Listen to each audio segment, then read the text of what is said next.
Voilà, bienvenue donc à notre émission GEC Roger Chaussure Afrique 2050 Radio. Nous recevons aujourd'hui en exclusivité Monsieur Kone Katina, que nous avions eu il y a peut-être 8 ans, 9 ans, quand il était encore à Accra, voilà, au Ghana.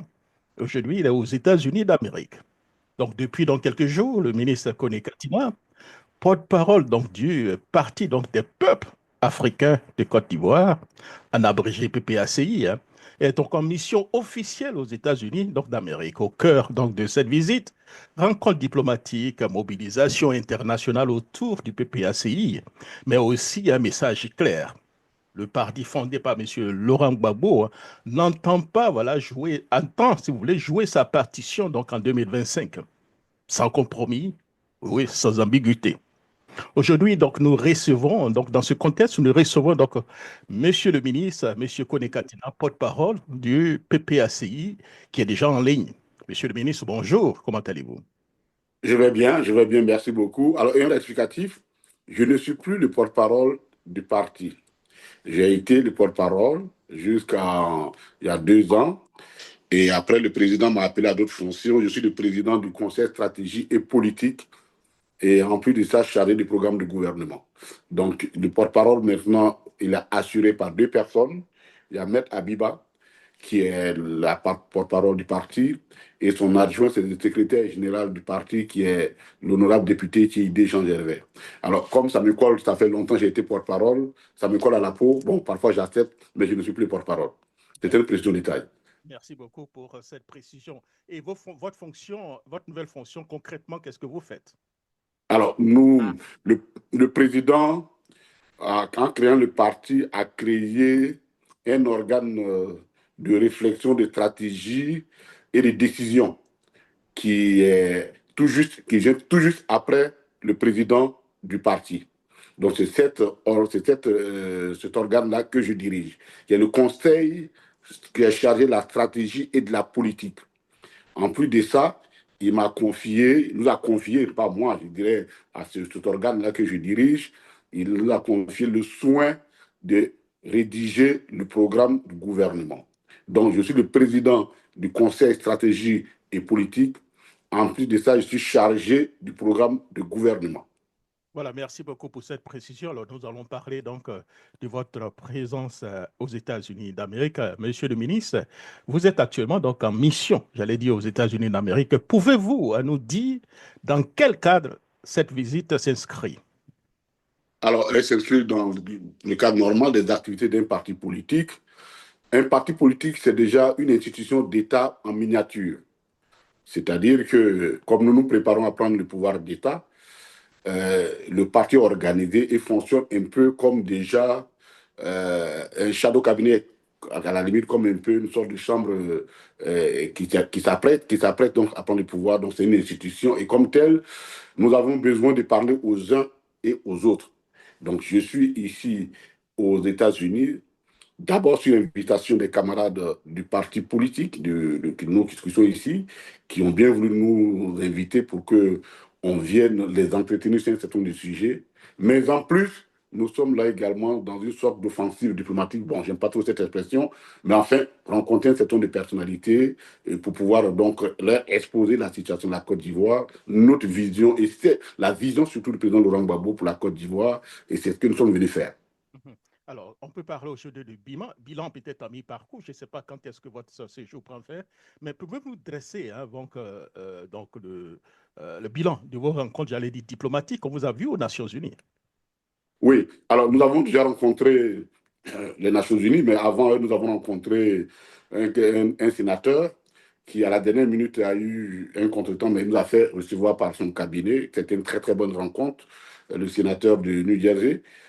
Et puis, nous sommes allés rencontrer à Washington donc, le département d'État, des Foreign Affairs, et pour leur expliquer la situation. Sur ce plan diplomatique, je pense que ça a été une de très bonnes rencontres. Sur le plan politique, nous avons rencontré nos camarades. Il y avait une réunion, une rentrée d'une section, la section de Newark, de New Jersey, et nous y étions. Et c'était une très belle fête. Nous avions été bien accueillis, et l'ambiance était bonne, et nous avons transmis à nos camarades qui en avaient besoin le message de notre parti, le message du président Laurent Gbagbo. Mhm. Alors, vous avez donc évoqué donc, des contacts avec des représentants donc, des alliés onusiens.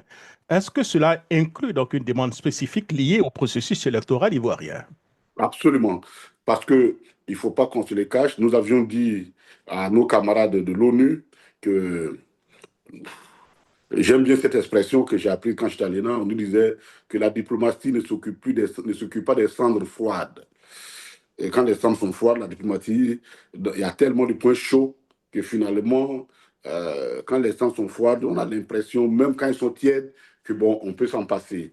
Or, la Côte d'Ivoire, aujourd'hui, les cendres ne sont plus tièdes, elles sont en train de devenir des cendres et bientôt, même si on ne fait pas attention, un brasier.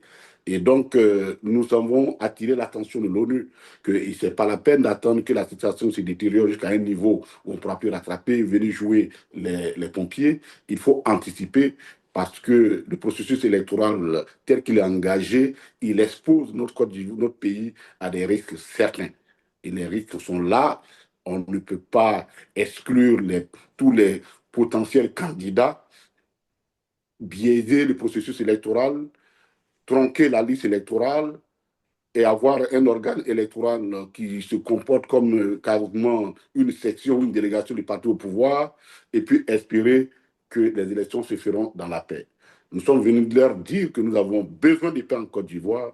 Le PPACI et le président Laurent Gbagbo réclament la paix en Côte d'Ivoire et que, telles que les élections sont en train de se préparer, si l'on y prend garde, nous risquons de perdre donc cette paix-là, nous risquons donc de la troubler et cela n'est pas bon. Nous avons attiré l'ONU sur ces dérives possibles, le quatrième mandat illégal du chef de l'État sortant, la liste électorale qui est complètement inacceptable, qui est truquée de toutes des incongruités, les tentatives d'élimination des candidats, le président Laurent Gbagbo, à qui on refuse même le droit de vote, tout ça, ça fait un cocktail qui peut être explosif. Nous voulons anticiper. Et notre rôle en tant que parti politique, c'est d'anticiper et de parler à ceux et celles qui peuvent nous écouter et parler aux autres pour qu'effectivement on s'asseye autour d'une table pour un dialogue politique qui est la raison, qui est la condition sine qua non pour éviter ce que nous avons déjà vécu en 2020 et en 2011. Alors, on reviendra tout à l'heure par rapport donc aux propositions. Vous avez donc, avez-vous donc, j'allais dire, constaté donc un regain d'intérêt ou un soutien, ou de soutien, j'allais dire, international envers donc le président Laurent Gbagbo et son parti? Et... Ah oui, absolument. Parce que l'injustice, personne n'accepte l'injustice. Parce qu'elle est la mère de tous les troubles. L'injustice, on ne peut pas... quand nous expliquons la situation à toutes les personnes que nous avons rencontrées, elles se sont montrées très attentives. Évidemment, nous sommes en diplomatie, elles ne vous diront pas, nous vous soutenons à 100%.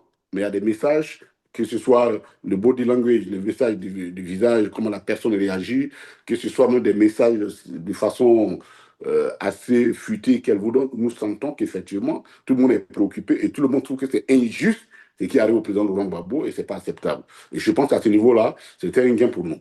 Mhm. Alors, cela va nous amener donc à parler donc de la situation politique nationale. Et précisément, donc, le cas donc, de M. Laurent Gbagbo que vous avez évoqué donc, tout à l'heure, Monsieur le ministre. L'actualité politique est marquée donc, par des tensions croissantes. Vous en avez parlé en début d'émission. Quelle est donc la position du PPACI face, j'allais dire, au récent voilà, développement en Côte d'Ivoire, notamment en ce qui concerne votre retrait même de la CEI? Je crois que nous avons la note explicative, la note de retrait, le communiqué signé du président Laurent Gbagbo, qui dit qui est la déclaration de retrait, est très explicite. Nous avions interpellé à plusieurs reprises la commission électorale indépendante sur ces méthodes assez cavalières, assez partisanes et qui ne rassurent pas les Ivoiriens. La loi a fixé un certain nombre de critères qu'il faut observer pour figurer sur la liste électorale. Ces critères-là, la CEI ne les respecte pas. Il y a aussi que la révision annuelle de la CEI, qui est une obligation d'ordre légal, Elle découle donc de la loi. Et à ce niveau-là, la CEI dit qu'ils se sont réunis en proconsuls, comme des proconsuls, entre eux, et ont décidé d'aller au-delà de ce que la loi leur demande, d'aller outre ce que la loi leur demande, et donc de s'imposer des révisions biannuelles. Nous disons que ce n'est pas acceptable. Ce n'est pas acceptable. Donc, il y a beaucoup d'éléments qui entrent en ligne de compte. Il y a la question, effectivement, de la volonté d'écarter des autres candidats potentiels qui font peur au régime, dont notamment le président Laurent Gbagbo. Nous avons élevé ces problèmes-là. Ce sont des éléments qui sont des potentiels, qui sont confligènes, qui peuvent entraîner le pays sur un chemin glissant. Donc, pour ne pas te rendre complice de cette situation, alors nous avons demandé à notre représentant de se retirer, de suspendre pour le moment sa participation, et pour que la CEI, dont nous appelons une réforme totale, parce que celle-là ne peut pas nous faire avancer sur la paix, et sur le chemin de la paix, alors nous avons demandé tout simplement que nous suspendions notre participation en attendant cette réforme, et qu'il y ait un dialogue politique autour de la question. Donc, Et nous ne sommes pas sûrs, le PDC nous a suivis. Mais Claire, vous ne vous retirez pas de la CEI, mais c'est une suspension, c'est bien ça? Non, pour le moment, nous nous suspendons. Le mot, c'est la suspension des travaux. En attendant le dialogue en politique, on ne rend pas tout comme ça. Nous allons le dialogue. S'il y a un dialogue qui est ouvert, évidemment que nous avons un consensus qui nous permet d'avancer, on avisera. Mais pour le moment, nous suspendons notre participation. Alors, nous allons revenir au cas de la CEI tout à l'heure. Nous allons proposer, donc, revenir un peu sur les différents points concernant la CEI. Donc, puisqu'on a parlé du président Laurent Gbagbo, la question que je vais vous poser, hein, peut-être la réponse est évidente, mais le président Laurent Gbagbo est-il aujourd'hui pleinement prêt pour 2025? Certains évoquent déjà un plan B, pourquoi pas, au PPACI. Écartez-vous cette option? Je ne crois même pas qu'il y ait une seule personne censée encore au PPACI, censée qui puisse parler de plan B. Vous savez, ma philosophie, elle est la suivante sur cette question. Et je la défends depuis Accra. Lorsqu'il y a eu les conflits au sein de notre parti et que Afin Guessang a voulu, dans cette logique-là, dans un terme assez clair, demander qu'on tourne la page du président Laurent Gbagbo. Notre position est la suivante. Lorsque vous acceptez l'injustice d'où elle vient, l'injustice finit par devenir la règle. L'injustice finit par devenir la règle. Pourquoi nous devions accepter qu'on élimine de façon illégale et inacceptable la candidature du président Laurent Gbagbo? Pourquoi nous le ferions? Pourquoi on le ferait pour prendre un plan B qui serait appelé X ou Y? Pourquoi on le ferait? Alors, c'est comme si nous avions un obstacle. Il faut enlever l'obstacle. L'obstacle, ce sont les règles des élections qui ne sont pas justes. Parce que si la CEI était juste, la question du président Laurent Gbagbo ne se poserait pas. Si la CEI donc fait la sourde oreille, alors que tous les éléments de droit sont là pour réinscrire le président Laurent Gbagbo, ça veut dire que la CEI ne veut pas que l'opposition gagne, qu'elle elle joue pour le pouvoir, le patron du pouvoir. Qu'est-ce qui changerait alors qu'on remplace le président Laurent Gbagbo par Kone Katina, par Y, par Guiriru Emi, par Dano Djedje? Qu'est-ce que nous gagnerions, étant entendu que notre objectif, c'est la prise de pouvoir d'État? Il y a un obstacle qui s'appelle la CEI. C'est parce que cet obstacle existe que à la candidature du président Laurent Gbagbo est jusque-là, son nom ne figure pas sur la liste électorale. Au lieu d'aborder cette question, de l'affronter, on dit non, cherchons une alternative, et nous trouvons une alternative, mais vous ne réglez pas le problème. C'est pourquoi une injustice, ça se combat. Il n'y a pas de compromis possible, de compromission possible avec une injustice. L'injustice, on la combat. Or, le président Laurent Gbagbo est victime d'une injustice. Et excusez-moi, je ne vois pas aujourd'hui pourquoi nous céderons, surtout que c'est nous, les militants, qui sommes allés réclamer sa candidature. Il était chez lui à la maison. Ce sont les militants du PPACI qui ont dit qu'elle veut que le président Laurent Gbagbo soit candidat. Donc nous donnons tous les moyens. Et quand nous le disons, nous l'affirmons. La Constitution, la loi ivoirienne donne tellement de moyens de combat. Nous allons utiliser tous ces moyens et nous sommes convaincus que nous allons y arriver. Alors, à partir du moment où nous sommes convaincus que nous allons y arriver, pourquoi alors faut-il penser à un plan B? Quand vous dites que vous êtes convaincu que vous allez arriver, c'est-à-dire concrètement, pour le moment, il n'est pas sur la liste électorale. C'est une injustice, bien sûr, mais au niveau donc du droit, il n'est pas sur la liste électorale. Alors, qu'est-ce que vous allez faire? Nous sommes à 6 mois des élections Il présidentielles. sera sur la liste électorale. Le président Laurent Gbagbo sera candidat. Je vous le confirme, il sera candidat. Il est notre candidat. Il va postuler. Il sera candidat. Il va candidater. Il sera accepté et nous allons gagner les élections. Donc, nous ne sommes même plus à ce stade-là. Nous sommes en train de préparer un programme de gouvernement qui va sortir bientôt. Donc, nous, on n'est plus à ce stade-là. Ça ne concerne que ceux qui veulent jouer au petit malin en disant, bon, écoute, on va les bloquer ici. Ça ne passera pas. Mhm. On n'acceptera pas. Monsieur le Président, Donc, pour nous, ce n'est même plus un problème. Chercher des solutions alternatives à un problème qui n'existe pas, pour moi, ça n'existe pas. C'est le gouvernement sait, la CEI sait. Ceux que nous sommes venus voir ici, nous leur avons dit. Ceux qui sont ailleurs le savent. Nous sommes sur cette question, il n'y a pas de négociabilité possible. alors, permettez-moi de vous reposer encore la même question et puis nous allons évoluer sur un autre segment.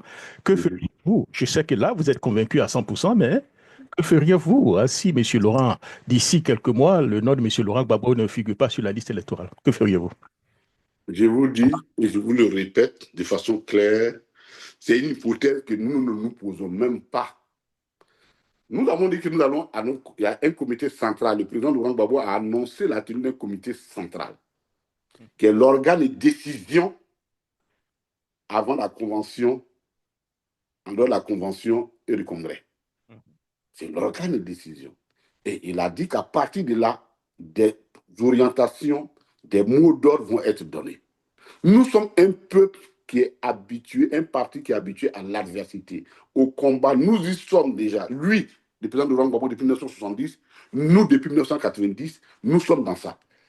Nous n'avons jamais connu de répit parce que justement nous défendons les causes justes et quiconque défend les causes justes n'a jamais de répit. Nous en sommes conscients et nous nous donnons les moyens pour y arriver. Donc à ce moment-là, je vous l'ai dit que nous sommes déterminés. Vous avez vu la marée humaine à Dabou. Vous allez tuer toute cette marée humaine. Vous allez l'envoyer tout ça en prison. Et là, c'est On seulement... ne peut pas exclure la moitié de l'opinion du débat politique et espérer que ces choses vont avancer. Je pense que le gouvernement fait et la suite font des enchères. Nous observons, mais sur la question, vraiment notre position est claire. Mhm. C'est Donc, pourquoi nous n'en faisons même plus un problème. mhm, Notre position est claire. mhm, mhm. Le Alors, président Laurent Gbagbo est notre candidat.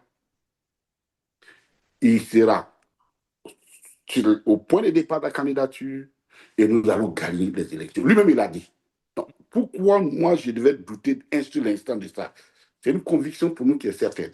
merci. Donc, pour conclure, on peut dire que M. Laurent Gbagbo est à la fois l'option unique et l'option finale pour le PPAC. N'est-ce pas, monsieur? C'est l'option alpha et l'option oméga. Voilà, voilà, monsieur le ministre. Alors, Merci. parlons donc des alliances et des rapports avec donc, les autres partis politiques, hein. Vous avez Okay. récemment déclaré, je ne sais pas si c'est assez correct d'ailleurs, que pour le moment, le PPACI n'envisage pas donc, de faire une alliance avec soit le PDCI, avec d'autres partis politiques. Pourquoi cette fermeture? Non, le PPAC n'a jamais dit ça.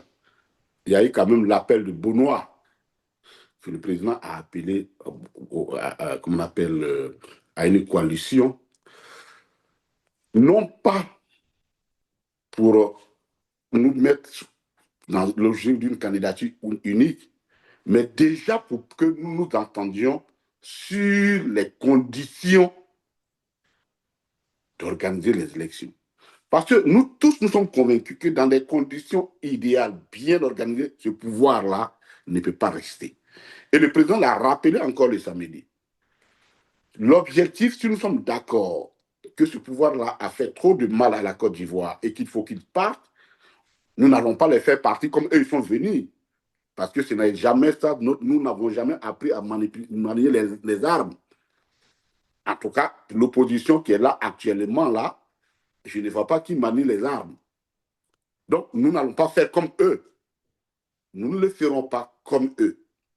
Mais au moins que nous nous mettions ensemble pour que nous exigions les conditions de bonnes élections. Et vous voyez-vous que nous sommes en train, sur ces questions-là, les positions convergent. La question n'est pas une alliance formelle à aller signer un document. La question, est-ce que sur les points fondamentaux, nos visions convergent? Oui, puisque nous avons retiré notre candidat, nous avons suspendu notre participation à la CEI, au travers de la CEI. Les jours suivants, le PDCI l'a fait. Hier, j'ai écouté une déclaration des partis qui qui font partie de la coalition avec le PDCI, qui soutiennent le PDCI. Donc, ça veut dire que l'appel de Benoît est en train donc de se formaliser, de se mettre en œuvre, puisque sur des questions essentielles, celles qui consistent à donner à la Côte d'Ivoire, créer les conditions d'une élection paisible, inclusive et transparente, voulu également par l'opinion nationale, civile. Vous avez écouté les évêques, il n'y a pas longtemps, qui ont fait une position claire là-dessus. Il faut que, alors, pour nous, il n'y a pas les alliances, on n'a pas besoin d'aller s'asseoir pour le moment, pour faire des éléments, une formalité. Nous sommes déjà dans une marche rythmée, dans la cohésion, avec un seul objectif que nous poursuivons. Schéma faisant, nous verrons comment les choses vont avancer. Comment les Mais choses... nous n'avons jamais dit que nous ne sommes pas dans une alliance. Mais qu'est-ce qui bloque? Parce que les Ivoiriens, et surtout l'opposition, ils étaient tellement surpris de ne pas avoir le PDCI-RDA et le PPACI s'associer, hein, pour défendre, voilà, ces valeurs pour ces élections. Et ne pas le faire en ce moment, ça amène les uns et les autres à se poser beaucoup de questions. Mais on le fait déjà. Nous sommes en train de le faire. Et de façon disparate, on peut le dire, hein? Non, je vous dis qu'en politique, tout est une question de tactique. Ok, d'accord. Mhm. Aujourd'hui, là, quelle est l'opinion, c'est que l'opinion a retenu? Deux grands partis politiques ont décidé de retirer leur est-ce que vous imaginez? Mhm. Les questions d'alliance, une alliance n'est pas seulement, oui, elle est formelle, il faut aller s'asseoir, et ainsi de suite, mais une alliance, elle peut se construire par la suite, mais elle peut aussi s'organiser autour d'objectifs, comme on appelle les objectifs séquentiels. C'est-à-dire, on a un objectif qui est là, secondaire, il faut l'enlever pour atteindre l'objectif principal. Et c'est ce que nous sommes en train de faire. Tout est tactique dans la vie. Et aujourd'hui, la tactique que nous avons abordée, nous sommes en train de mettre en place, elle fonctionne convenablement. Elle fonctionne. Pour le moment, aucun parti, aucun bloc n'a appelé à une candidature unique. Chacun dit organisez-vous. Même les CAP qui sont créés avec le PDCI, ils n'ont pas encore parlé de candidature unique. Tout le point dit organisons-nous pour des élections possibles, paisibles, ainsi de suite. Nous disons la même chose. Donc, nous sommes entrés dans une approche tactique et je pense que cette approche-là, elle résonne beaucoup mieux qu'une approche unitaire dans un cadre avec un seul acteur uni. Ça aurait donné moins d'impact. Donc, tactiquement, ce que nous faisons, ça nous amène au résultat que nous cherchons. C'est pour moi, pour nous, c'est l'essentiel. Et c'est l'essentiel. Alors, pour finir avec cette question, certains estiment aussi, hein, qu'une victoire en 2025 passera nécessairement par une coalition. Voilà. Est-ce que le PPACI, en ce moment-là, puisque vous avez parlé, exclut donc une coalition, disons une union avec les autres partis politiques pour aller aux élections? Non. Mhm. Pour le moment, nous n'en sommes pas là. Est-ce qu'il y a des possibilités, en fait? Je veux savoir. Voilà. Pour le moment, nous n'en sommes pas là. Mhm. Nous sommes en train d'avancer petit à petit. Je vous pose une question. C'est toujours possible. Quel que soit le candidat, je vous dis que j'ai une affirmation, quel que soit le candidat que nous choisirons, tout le monde choisit un seul candidat. Avec cette seuil, dans ces conditions-là, nous ne gagnerons pas. Est-ce que vous comprenez? Mhm. Donc, déjà, ne parlons même pas encore de la candidature unique.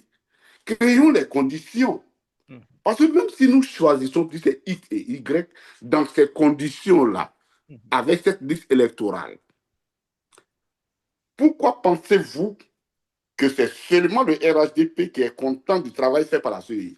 Pourquoi pensez-vous? Parce que nous allions, j'aime bien caricaturer parfois les images. On vous dit, allez jouer sur un terrain de football. Il y a quatre équipes dans une poule. On dit dans le championnat, allez, il y a trois qui disent, le terrain là, il est impraticable. Et même les spectateurs disent, ce terrain là, il est impraticable. Il y a une seule équipe qui dit, non, non, non, nous, on peut jouer là-dessus. C'est que elle sait ce qu'elle a mis dedans. Parce que tout le monde ne peut pas. Alors, donc, le PDCI, le RHDP, le RDR est le seul parti qui se contente de ce qui s'est fait aujourd'hui par la CEI. Donc, à partir de cet instant-là, je pense que allons-y d'abord, enlevons les obstacles qui font que même unis avec une seule candidature, on va perdre. Volontairement par la triche. Enlevons d'abord ça, et puis par la suite, nous avançons au large et on verra maintenant, au fur et à mesure que nous avançons, quels sont les arrangements qui vont s'imposer. Nous sommes dans un... N'oublions pas que nous sommes dans une élection à deux tours. C'est une élection à deux tours. C'est tellement facile. Au second tour, la coalition se détermine. Si nous tous, on est d'accord que le gouvernement, le régime doit partir, mais celui de l'opposition qui sera au second tour, mais il aura le bénéfice des autres. Donc, il y a tellement de possibilités de coalition qu'il faut organiser que pour le moment là, concentrons-nous sur comment faire pour travailler de façon concertée et tactique pour enlever les obstacles qui se posent sur le terrain et qui sont des grands obstacles qui peuvent nous empêcher de gagner, de remporter la victoire. Et je crois que cela me paraît plus important pour le moment, en tout cas. Donc, si je comprends très bien, la crédibilité de la CEI est vraiment compromise selon vous, c'est ça? Ah oui, oui, non, ce débat, il n'y a pas de doute. Il n'y a aucun doute. Il n'y a pas de doute. La commission centrale, elle est contrôlée à plus de 80 pour 90% du RHDP et de ses alliés, parce que c'est ce qui s'est fait. Hein. Et puis, quand vous arrivez dans les commissions locales, c'est 99%. C'est-à-dire qu'on ne peut pas. C'est même pire que le ministère de l'Intérieur organise ces élections. Puis, de toute façon, aujourd'hui, le RHDP, la CEI pour nous, elle se comporte exactement comme une section ou une délégation du RDR. À la limite, même comme nous le disons parfois, on ferait même mieux de confier, au lieu de laisser à la CEI dans ces conditions, l'ensemble à la section de la délégation de RDR de d'Abobo d'organiser les élections présidentielles, ça reviendra à la même chose. Alors, puisque vous avez parlé tout à l'heure du retrait donc, de votre représentant, je pense que le PDCI a fait autant. On sait qu'en 2015, vous n'avez pas participé aux élections, en 2020 aussi. Est-ce que ce retrait de votre représentant signifie-t-il que vous pourriez, disons, boycotter le scrutin en 2025? Nous n'en sommes pas là. C'est-à-dire, je voudrais dire un certain nombre de choses. C'est très souvent, vous demandiez si nous allons boycotter le scrutin, Non, la si possibilité. Voilà, si nous envisageons. Voyez-vous, il faut être. Le boycott du scrutin n'est pas à l'ordre du jour pour nous. Nous ne savons pas pourquoi nous allons boycotter un scrutin que nous sommes convaincus que nous allons gagner. La vie, dans toute chose, il faut un objectif. L'erreur, ce n'est pas toujours à chaque fois qu'il faut imaginer des plans B dans une bataille. Je vais vous donner une image que j'aime bien donner pour illustrer la situation dans laquelle nous sommes. Lorsque les Arabes voulaient conquérir l'Europe, ils sont passés par le détroit de Dieu. Il faut que les Arabes, dans la conquête donc, de l'Europe, sont passés par le détroit de Gibraltar et ils sont arrivés en Espagne. Le chef militaire qui a conduit les Arabes dans la conquête donc, islamique de l'Europe, quand ils ont traversé la mer, vous savez ce qu'il a fait? Non. Il a brûlé les bateaux. Et pourquoi? Tous les bateaux les a brûlés. Il n'y a pas de... Donc les soldats se retrouvent devant, n'ont plus d'alternative que de combattre. S'il y avait un bateau, les soldats auraient pu dire, bon, écoute, la guerre est difficile, peut-être il faut qu'on se replie. Il n'y avait plus de bateau. Tactiquement, ce général militaire-là, ce général arabe, a enlevé toute possibilité d'alternative de fuite et les gens ont combattu jusqu'à gagner. Je le dis pourquoi. Nous faisons toujours cette erreur, dit bon, écoutez, est-ce qu'on va boycotter les élections? On ne boycotte pas les élections. Nous allons créer, nous battre pour créer les conditions pour que ces élections-là enregistrent la participation de tous et que ça se fasse de façon paisible et transparente. Nous ne sommes pas à ce niveau-là. S'il y en a qui pensent que nous sommes au point de boycotter les élections, ils se trompent. Nous ne le ferons pas. Ce n'est pas une alternative chez nous. D'accord. Merci beaucoup, monsieur le ministre. Alors, pour clore avec le chapitre donc, de la CEI, que faut-il pour que le PPACI revienne dans le processus électoral de manière pleine et entière? Enfin, je veux parler au niveau de la CEI. OK. La CEI, celle-ci a perdu complètement toute la confiance. Elle n'a plus de crédibilité. La première des choses, à partir du moment où l'arbitre pose problème dans une compétition, les compétiteurs s'asseyent et ils discutent. Quelle solution nous trouvons par rapport à ces problèmes? Lorsque nous serons assis autour d'une table, que nous allons discuter, c'est que nous appelons le dialogue politique, alors, si les règles sont bien définies et que les uns et les autres se comprennent, alors la participation du PPACI, si les conclusions de nos travaux de dialogue arrivent effectivement à maintenir sur cette forme avec les partis politiques, il n'y aura pas de doute. Nous allons revenir.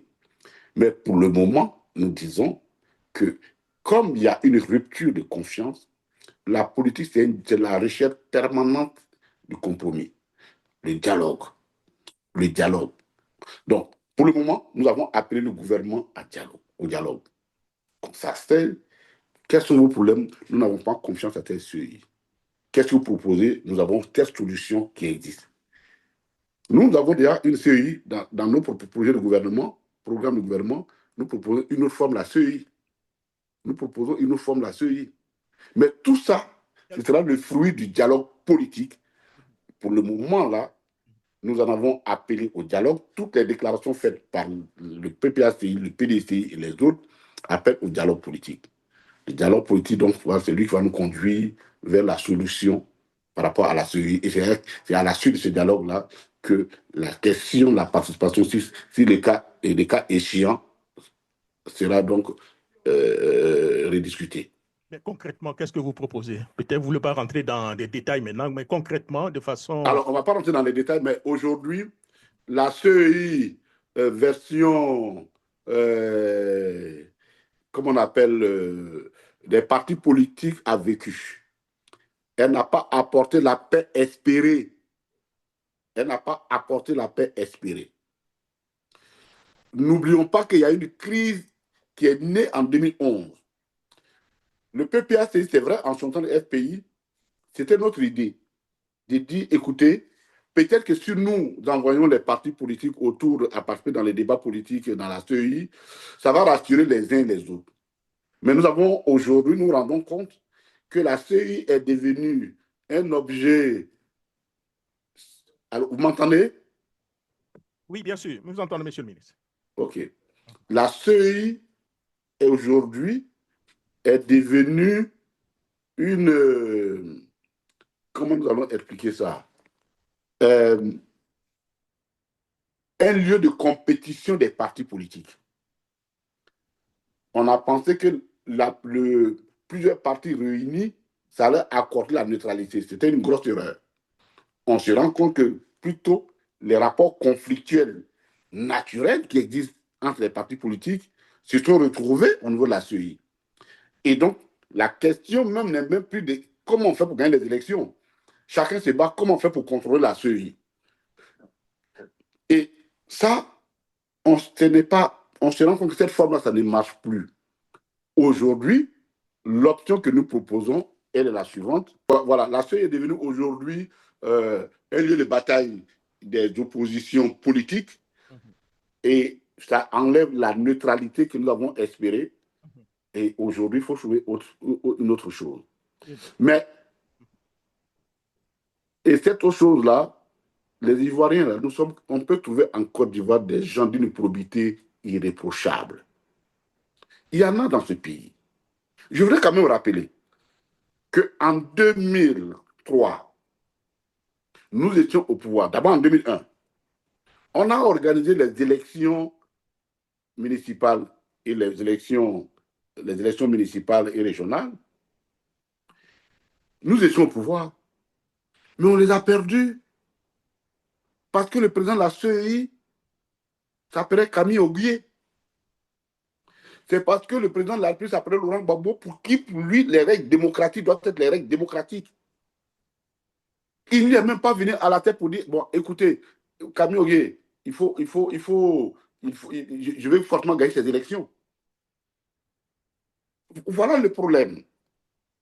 C'est à partir du moment où les gens veulent avoir un contrôle sur cette CEI-là que le problème naît.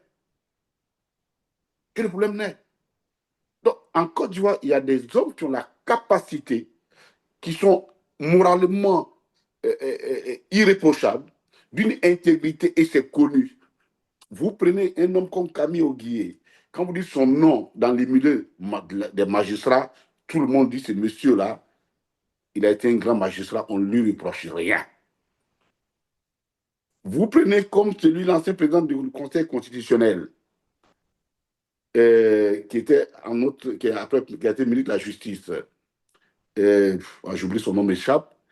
Un haut magistrat. Il est irréprochable. Francis Vaudier, le professeur Francis Vaudier? Non, pas Francis Vaudier. C'est. Son nom m'échappe là. Son nom m'échappe. Il est irréprochable.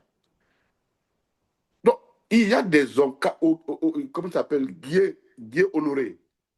Il a affronté la junte militaire au nom de son intégrité morale et intellectuelle. Il a mis sa vie en danger. Donc, il y a des hommes en Côte d'Ivoire. Il faut se faire confiance.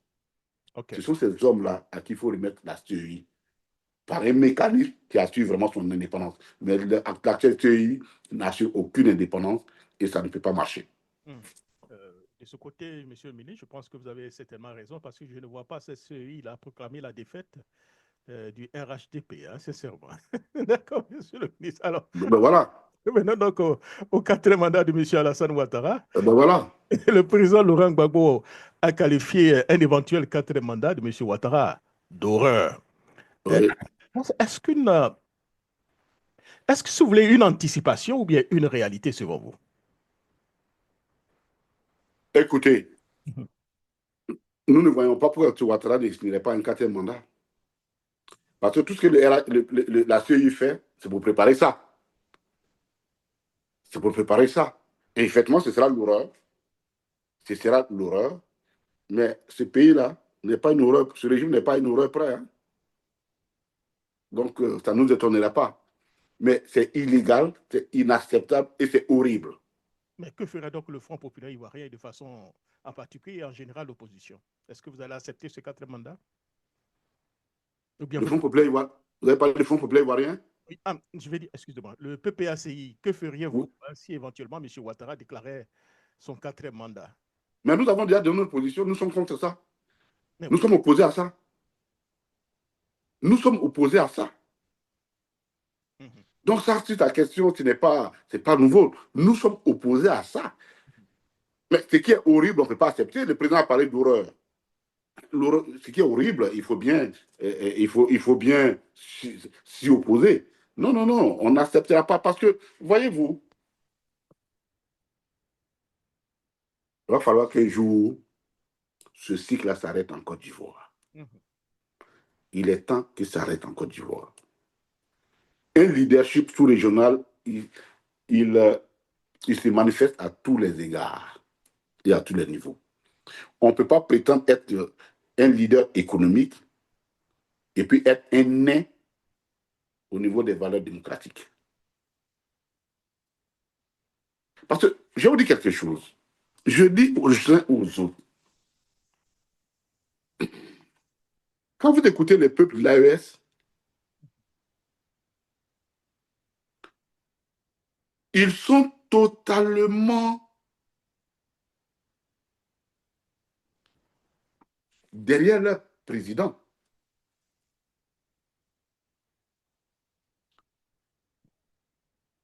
Ils ne s'occupent pas de savoir par quels moyens ils sont arrivés là. Mais pourquoi un peuple qui, jadis, il y a quelques 20, 30 ans, réclamait la démocratie partout en Afrique, pourquoi aujourd'hui ces mêmes peuples commencent à applaudir les coups d'État, les régimes issus du coup d'État? Mais parce que ce peuple s'est senti grugé par les hommes politiques. Ce peuple s'est senti totalement grugé par les hommes politiques. Et donc, il cherche la solution alternative ailleurs. Certainement, elle n'est pas la meilleure. Mais dans leur compréhension des choses, les défis qui se dressent devant eux, ils te disent 30 ans durant, les gens nous ont menti, ils trichent les élections, ils se conservent leur pouvoir, ça devient une problème de coquetterie, et nous en souffrons. Donc, quand quelqu'un vient leur faire une autre offre, ils y adhèrent. Et c'est une erreur de penser que ça ne concerne seulement que quelques peuples. J'ai toujours dit quelque chose en politique. Il y a une conscience matricielle, une conscience politique qui évolue dans le temps. En 1944-46, quand vous réveillez n'importe quel Africain, son rêve, c'était les indépendances. Et c'est autour de ces rêves que des personnes comme les personnes comme Oufo Boigny ont créé l'espérance de ces Africains. En 90, tous ceux qui rêvaient, vous réveillez n'importe quelle personne, moi je finissais mes études, mais étudiant déjà de 80, 88, 89, c'était la démocratie, le multipartisme.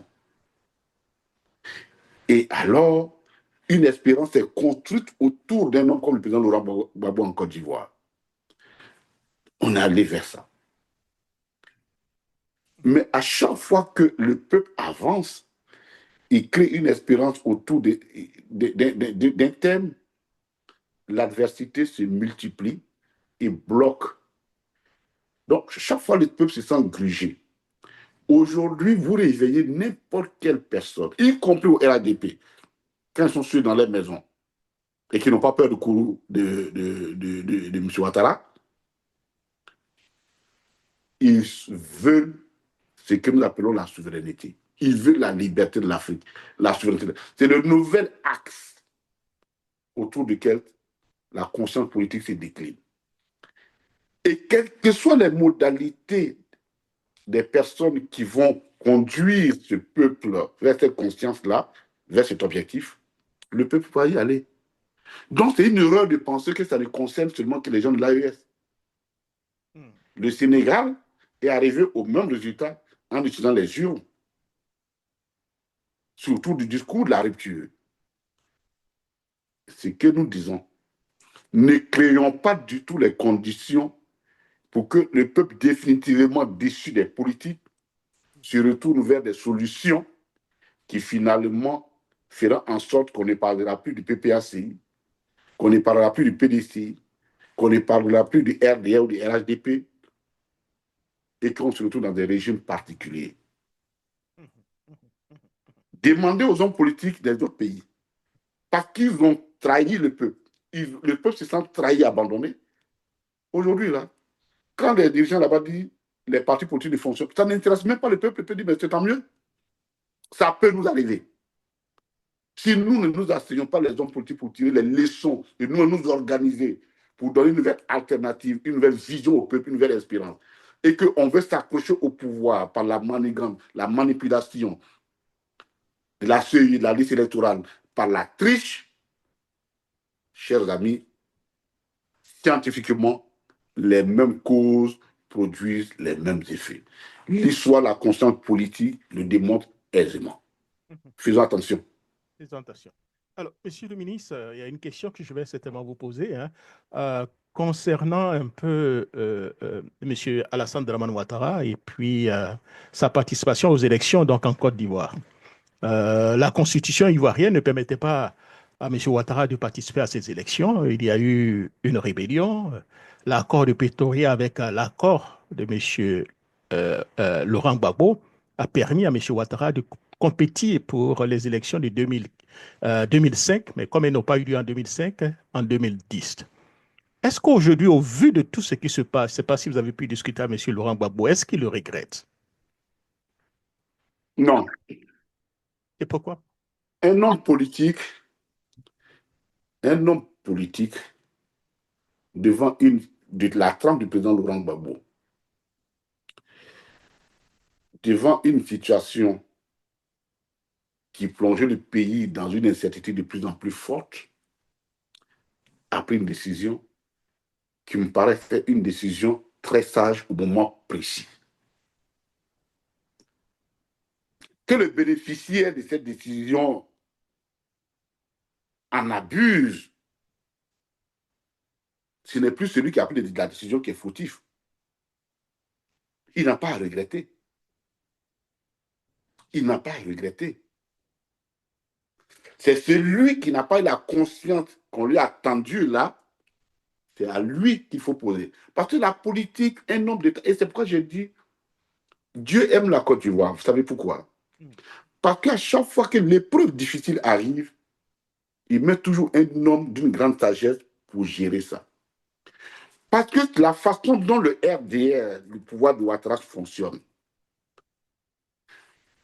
si le président Laurent Gbagbo avait fonctionné comme ça, peut-être que la Côte d'Ivoire n'existerait pas aujourd'hui. Il a fallu quelqu'un qui se lève au-dessus et qui dise allons-y, pour la paix, allons, faisons ça. Il a quand même nommé Soro Guillaume Premier ministre au nom de la paix. Parce qu'une œuvre monumentale, une œuvre politique, un homme politique, c'est d'abord l'intérêt à un moment donné de ton peuple, au-delà du tien. Donc, regretter, le président Laurent Gbagbo n'a pas à regretter. Il a fait ce qu'il devait faire pour son peuple, pour sauver son peuple. C'est le bénéficiaire qui lui-même à qui il faut demander des comptes. À qui il faut demander des comptes. Si lui-même n'a pas conscience qu'il a fallu que les Ivoiriens acceptent l'inacceptable pour le nom de la paix, et que lui, aujourd'hui, il abuse de cette faveur qui lui a été faite, pourquoi voulez-vous que celui qui a posé l'acte de bonne foi, et ça, c'est lui qui accuse? Et nous n'avons pas à regretter. C'est M. Ouattara qui doit montrer aux uns ou aux autres, malheureusement, il n'a pas, jusque-là, il est incapable de le faire, qui doit montrer aux uns et aux autres que dans la réalité, on pourrait lui faire au moins ce minimum de confiance. Malheureusement, il a trahi la fonction des uns et des autres. Et ce n'est pas au président Gbagbo de regretter. Mhm. Aujourd'hui, qu'est-ce que ça vous fait de voir ce même M. Ouattara et son parti aujourd'hui s'opposer à la délivrance de façon sournoise de la nationalité, je vais dire du certificat de nationalité à M. Thiam, que nous tous nous connaissons ivoirien, même si il a obtenu aussi la nationalité française, la double nationalité. Qu'est-ce que cela vous fait? Mais c'est la même question que je vous dis. Pendant des années de 95 jusqu'en 2010, et ça nous a même envoyé une rébellion dans ce pays, Une guerre, c'est ça, bien sûr. une guerre dans ce pays. C'est ce que je vous dis, que à chacun de tirer les leçons de notre propre histoire. Pour dire vrai, je pense que le régime de RHDP aujourd'hui devrait quand même avoir un peu de pudeur sur un certain nombre de questions, quand on connaît son histoire. Mais j'ai toujours dit, il y a deux types d'hommes en politique. Il y a l'homme d'État et il y a les hommes de pouvoir. Les hommes de pouvoir, on en trouve beaucoup. Les hommes d'État, on en trouve très peu. Pour moi, le président Laurent Gbagbo est un homme d'État. Il a donné beaucoup de sacrifices, y compris sa vie. Mais aujourd'hui, le régime qui est là est dirigé par des hommes de pouvoir. Et l'homme de pouvoir, il est prêt par tous les moyens à conserver le pouvoir, y compris dans la souffrance de son peuple. Sinon, je vous l'ai dit, il me semble quand même difficile que cette situation-là, quelles que soient les questions juridiques sous quelque angle qu'on le regarde, que cette question-là intervienne dans un pays dirigé par le RHDP qui a clamé sur tous les toits jusqu'à faire une guerre dans ce pays sur une question de certificat de nationalité. Vous comprenez un peu notre position. C'est clair. N'empêche qu'on parle beaucoup plus de braderie aussi de la nationalité ivoirienne. Vous en avez aussi parlé à plusieurs reprises, Monsieur le ministre. Est-ce un danger électoral, un enjeu, j'allais dire, identitaire, ou les deux selon vous? Non. La question de la nationalité ivoirienne, c'est parce que, voyez-vous, il y a des liens que nous faisons et qui sont voulus. Et il faut à un moment donné rompre avec ces liens. Il y a une part des choses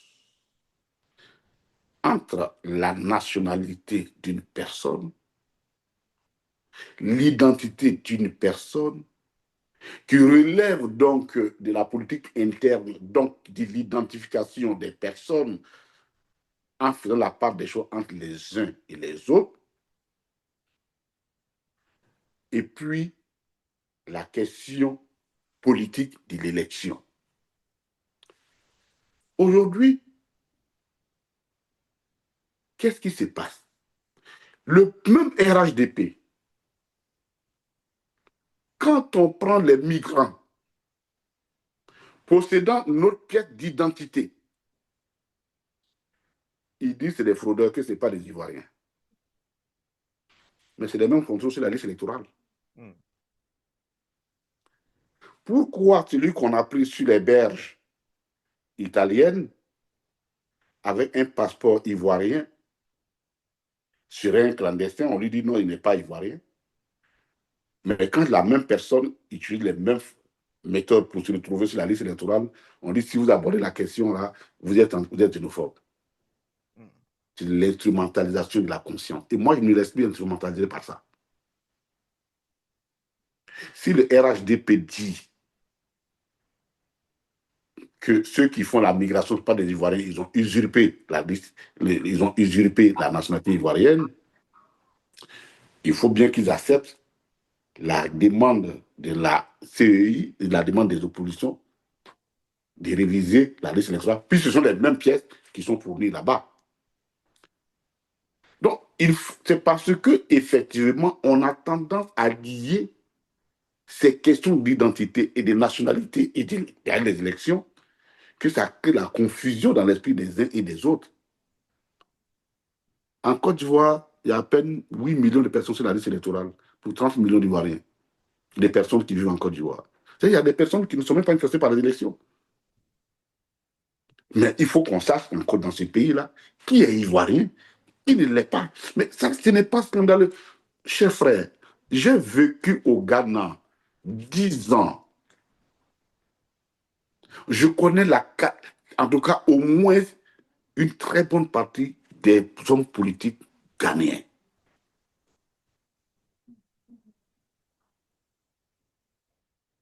Ils ont été tous gentils avec moi. Mais jamais de ma vie, je me suis senti ghanéen. Eux non plus, ils m'ont traité de ghanéen. Parce que je ne le suis pas. Je ne le suis pas. Mais pourquoi est-ce que la question de la nationalité dans nos pays, en Côte d'Ivoire, devient un problème de xénophobie? Pourquoi?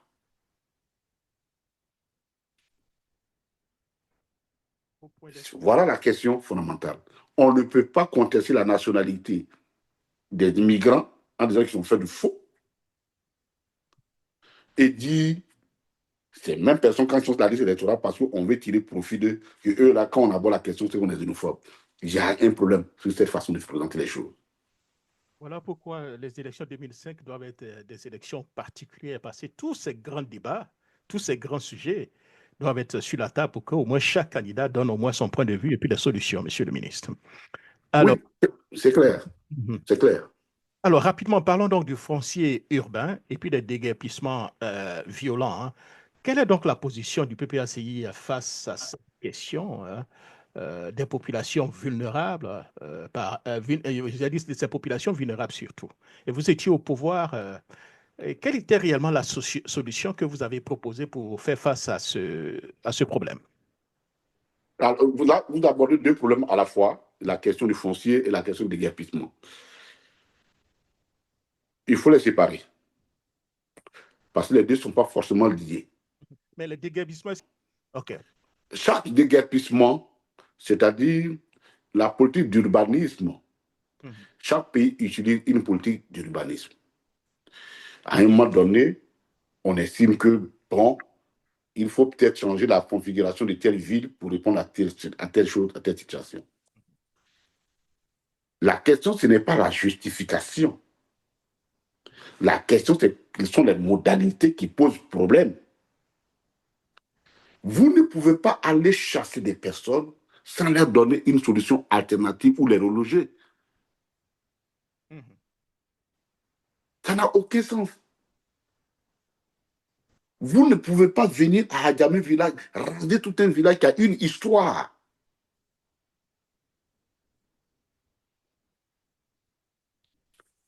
Vous imaginez qu'un jour, les Américains se dit on ferme la A66. Mhm. C'est l'histoire des États-Unis, cette autoroute. C'est ça, oui. Que quelqu'un arrive avec sa plus grande folie pour dire non, la A66, d'ailleurs, bon, on va la supprimer. Mais c'est les Américains qui vont se dire pour dire non.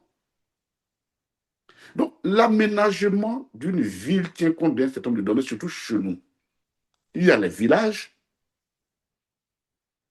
qui ont une âme dont on est obligé de tenir compte. Il y a maintenant ce qu'on appelle les quartiers précaires. Mais cette précarité s'est étendue pourquoi? Mais à cause de la politique qui est menée. Vous ne donnez aucun signe. Vous ne donnez aucune perspective heureuse aux populations rurales. Même pour celles pour lesquelles vous dites avoir pris les armes. Vous concentrez tout ici sur Abidjan. Mais pourquoi voulez-vous qu'eux restent à la périphérie? Ils aiment tous Abidjan. Vous galvaudez la politique de la décentralisation. Or, justement, l'objectif de la politique de décentralisation, c'est de faire en sorte que chaque région puisse avoir un minimum d'infrastructures, en tout cas, des bien-être social qui permettent de garder les populations. Vous concentrez tout sur Abidjan. Pourquoi voulez-vous que les autres ne viennent pas? Mais quand ils arrivent, vous voulez qu'ils vivent où? Donc, la question, je vais vous donner un exemple. Un jour, j'étais dans le conseil municipal de Cocody, et puis un jour, on a décidé de faire des aménagements qui devaient toucher certains quartiers précaires, des maisons précaires. Le conseil municipal délibéré. Et quelqu'un, le président Babou a eu l'information. Il nous a appelé, il nous a dit, bon, moi je ne suis pas contre ça, hein, mais dites-moi, ceux que vous enlevez là, est-ce que vous avez déjà trouvé une solution pour eux quelque part? On dit non. Il dit donc, votre plan là, laissez tomber. Parce que ceux-là, quand vous dormez chez vous, eux aussi ils ont le droit de dormir. Même si ce n'est pas dans les mêmes conditions que vous, mais ils ont le droit humain qui est reconnu à chaque personne de se reposer, ils ont ce droit-là. Et c'est dans ça qu'ils vivent. Dans la réalité, derrière ce déguerpissement, se cache une mafia foncière qui voulait utiliser, qui utilise les espaces libérés pour les vendre à d'autres personnes. Et ça, ce n'est pas acceptable. Ce n'est pas tolérable. La solution que nous proposons, nous, elle repose absolument sur la déconcentration, la déconcentration et la décentralisation des activités de la ville d'Abidjan. Abidjan ne peut pas être l'unique pôle de développement de la Côte d'Ivoire. Personne ne tiendra. C'est pourquoi le président Gbagbo avait demandé de transférer la capitale à Yamoussoukro. Vous imaginez, des milliards de notre argent ont été engloutis dedans. Le régime qui arrive dit non, nous, ça ne nous concerne pas. On veut créer la Côte d'Ivoire ex nihilo. Vous allez voir les lycées scientifiques qui faisaient notre fierté à Yamoussoukro. C'est pathologique, hein? C'est quelque chose qui est lié à leur état d'esprit, ces régimes. Vous arrivez au lycée de Yamoussoukro. L'état d'esprit. Ce lycée qui était notre fierté est complètement en ruine aujourd'hui. Mais pendant ce temps, on crée un lycée scientifique d'excellence à Bassam. Voyez-vous un peu comment l'incongruité, comment notre politique s'organise autour de la personnalité autour d'une seule personnalité. Ça ne marche pas. Et évidemment, la conséquence, c'est que tout le monde est à Abidjan. La solution, il faut le concentrer à Abidjan. La décentralisation doit être effective. Et c'est ce que nous nous proposons comme solution. Merci beaucoup. Le problème foncier de tout autre, c'est un autre problème particulier, qui est un héritage colonial que nous n'avons jamais pu gérer. Et aujourd'hui, il faut qu'on le regarde en face et que nous proposons. Ça aussi, le PPAC a des solutions à proposer. Donc, par rapport au foncier rural, la solution a été trouvée. Les étrangers ne peuvent pas l'acheter. Mais le foncier urbain, par contre, tout le monde peut l'avoir. Oui, mais justement, c'est que vous dites, le problème, c'est que quand on dit les étrangers ne peuvent pas le problème, les étrangers deviennent ivoiriens par la force. Ah, d'accord, voilà. Ben voilà. C'est pourquoi c'est l'un des enjeux, justement, de la question sur la nationalité. À partir du moment où cette loi a été prise, les gens disent, bon, comme je ne peux pas, on va contourner alors, c'est ça. Voilà, je deviens ivoirien et je deviens propriétaire. Vous n'avez pas réglé le problème. C'est pourquoi je dis que ça, c'est un vieux chose. Les pays qui font ça et pour lesquels ça marche, c'est un des pays où il y a un très faible taux d'étrangers. Chez nous, la solution, il n'y en a pas 25 et nous le défendons. Je l'ai dit haut et fort ici. Il faut affirmer la coutume comme l'unique source de droit foncier en Afrique, en Côte d'Ivoire. Et réguler les rapports entre les exploitants et les propriétaires coutumiers par le contrat. C'est tout. C'est tout. Parce que quand vous avez dit les Ivoiriens doivent être propriétaires terriens, ok. On triche la nationalité, non plus pour être électeur la liste électorale, mais pour être propriétaire terrien. Vous comprenez un peu? Merci. Ce sont les conséquences de l'héritage colonial que nous n'avons pas géré Et le PPAC a des solutions que nous proposons de façon claire sur la question.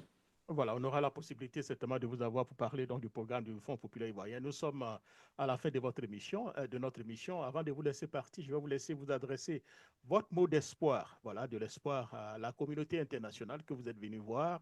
Et pour conclure aux Ivoiriens, militants du PPACI qui vous écoutent en ce moment. Alors, c'est vrai que la Côte d'Ivoire traverse une période difficile. Nous allons à des élections et c'est malheureux que chaque fois que nous allions à des élections dans ce pays-là, nous nous trouvions dans des positions les, crispées et que les populations s'interrogent. Mais moi, je crois aux capacités de la classe politique ivoirienne et au peuple ivoirien. Nous aimons ce pays et personne ne veut que ce pays bascule dans la violence pour des questions d'élection. Faites-nous confiance. Faisons-nous confiance mutuellement dans ce pays. Faisons-nous confiance. Nous sommes un peu particuliers. Nous avons l'énergie qu'il faut, nous avons l'élan qu'il faut, nous pouvons avoir la force qu'il faut pour surmonter toutes nos contradictions. Il suffit seulement de le vouloir.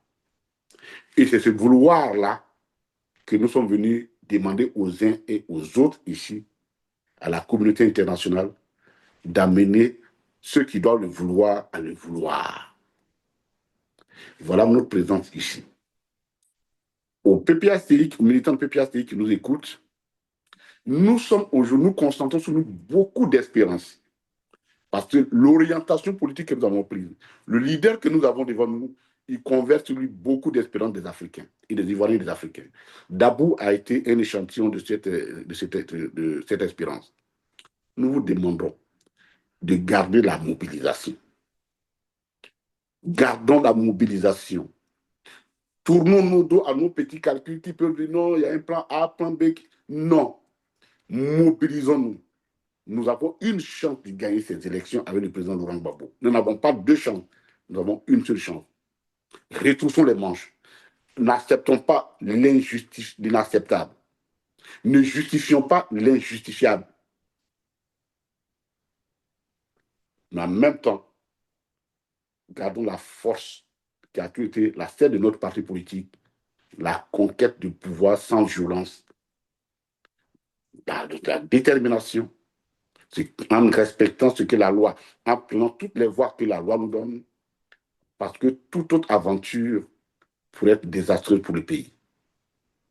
Nous sommes capables, le PPACI, nous l'avons déjà démontré. Personne ne croyait que le président Laurent Gbagbo allait venir à ce pays. Il est revenu. On a dit qu'il ne pouvait pas créer un parti politique. Il a créé son parti politique, donc il dirige.